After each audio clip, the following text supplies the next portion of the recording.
Hello there, this is Don Current with Shelbyville Today. We're looking at Valentine's Day weekend 2014. Friday, of course, is Valentine's Day, so I hope you have some plans for your significant other. You may want to be prepared that if you are going out for dinner or something like that, be prepared for a little winter weather. They do have a winter weather advisory issued, and we're probably looking at 2 to 4 inches in our area. It's going to kind of depend on the track of the storm. It is kind of more of a southerly storm, so we could end up in the heavier parts of it, possibly. But right now they're kind of showing it maybe going a little towards the south of us, so maybe we'll miss out on a little of the snow. Of course, next week we will be getting into a pretty big warm-up with temperatures up to the 50s, and all this will be melting, and of course then we'll probably be dealing with flooding because there's some storms to come along with that as well. But anyway, for right now, the thing to remember is Friday. It will begin snowing, and it's going to be kind of an all-day event and into the evening. So be prepared for that, and do enjoy your Valentine's Day. I don't know if you've noticed, but on the news, a pretty big event happened down in Bowling Green, Kentucky. The Corvette Museum actually had a sinkhole open up under one of their main display areas. And you may or may not know this, but there is a Shelby County tie-in. I actually used to work at Meridian Automotive. Before that it was known as Cambridge, and before that it was known as GenCorp Automotive. But we actually made parts for the Corvette, the body panels. We did fiberglass body panels, so a little bit of a Shelbyville tie-in there. Of course, they do have plans in place. There were 8 cars, actually, collector item cars, swallowed up by that sinkhole that they've got to recover, in addition to shoring up the structure, and they feel like they can get that all back together, and GM is pitching in to restore those 8 vehicles, the damage to those 8 vehicles, because they are pretty significant. One of them is the 1 millionth Corvette, so pretty significant, and again, like I said, a little Shelbyville tie-in there. On to some other news. It's more local. You may have heard about the INDOT gave a over $2 million grant award to Shelby County, and that is for our Blue River Trail system, which has been kind of in the works and being planned. There was actually an earlier local grant that allowed for the purchase of kind of a trailhead there at 9 and the Blue River. So anyway, there's been a little, some people have kind of had some negative opinions about it, saying that there's a lot of other things that the money should be going for, infrastructure, some sidewalks being repaired, and roads and things like that. They're saying, why are we putting this money towards this new trail system? But, I don't think it has to be either or, really. I think we can do both. There's a lot of positive benefits to that trail system. It's going to be connecting, significant parks in our community, going right through various neighborhoods, so there's a lot of good access to it by just a lot of the residents of Shelby County, and Shelbyville in particular. And of course, when those types of amenities help to bring in businesses, it brings in people from outside, when they see that we have these kinds of things. So I just really think there's a lot of positive benefits to it.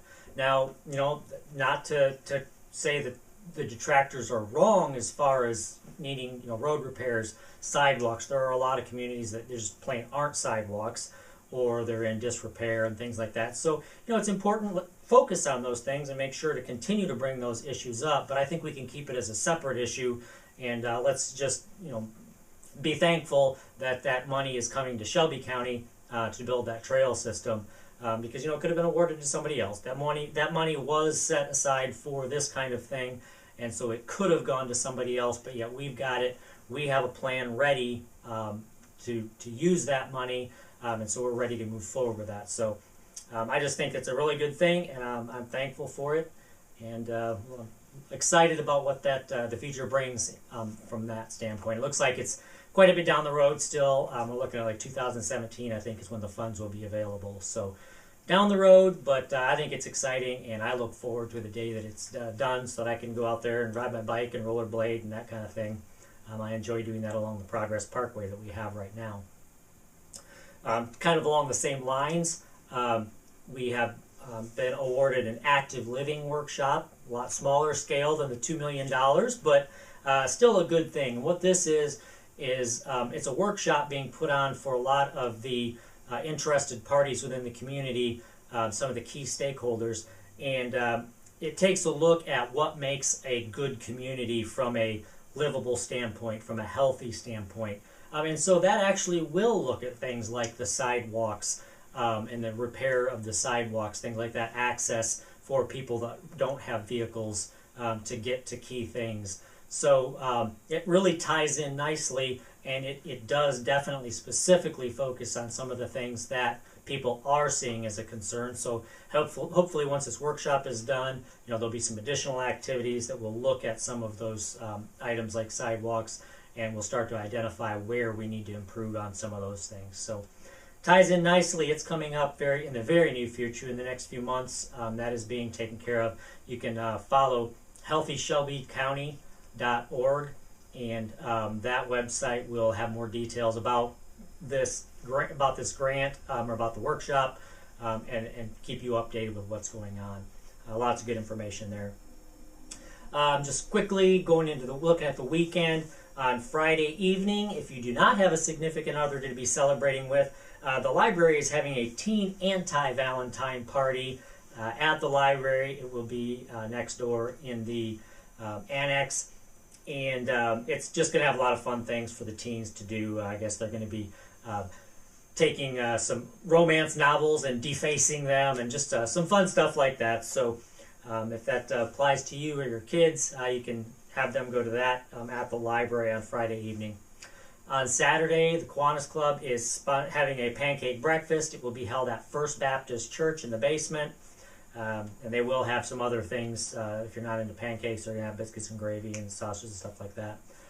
There is going to be another work event at the Strand. They're trying to get it ready, all the finalization, to open for something on Sunday. On Sunday, they're going to be showing the Black Stallion in partnership with the library. And this is as part of the Shelby County Reads event. Of course, the theme is horses, and so Black Stallion will be playing. It's going to be the first chance to get into the Strand after some of the remodeling that they've done. All the seats are up in the balcony, so those are going to be the best seats in the house, like they should be. And it's Valentine's weekend, so you can go up there with your honey and sit in the balcony in the nice new seats and enjoy the Black Stallion. Or not enjoy the Black Stallion and enjoy your significant other up there in the balcony. So anyway, that's exciting. I think that's the Strand, of course, I've mentioned, is a great thing. So if you've got some time on Saturday morning into the afternoon, go help them out, get that place all cleaned up and ready for action. Babe Ruth Baseball, it's coming up here in the spring, and so they're doing their sign-ups. They actually had one tonight, Thursday night, at the Boys Club. Again, on Saturday, they will have more time for sign-ups at the Boys Club. So if your kids are into Babe Ruth Baseball, you can get them signed up for that. There's going to be a workshop called Change of Heart. It's specifically focused on heart disease among women, bringing awareness to that. They're going to have some exercise activities as well that's sponsored by the Shelby County Athletic Club and will be at the Athletic Club. It's also Thirsty Third Saturday, so the Grover Museum will be having their free root beer floats back in the streets of Old Shelbyville.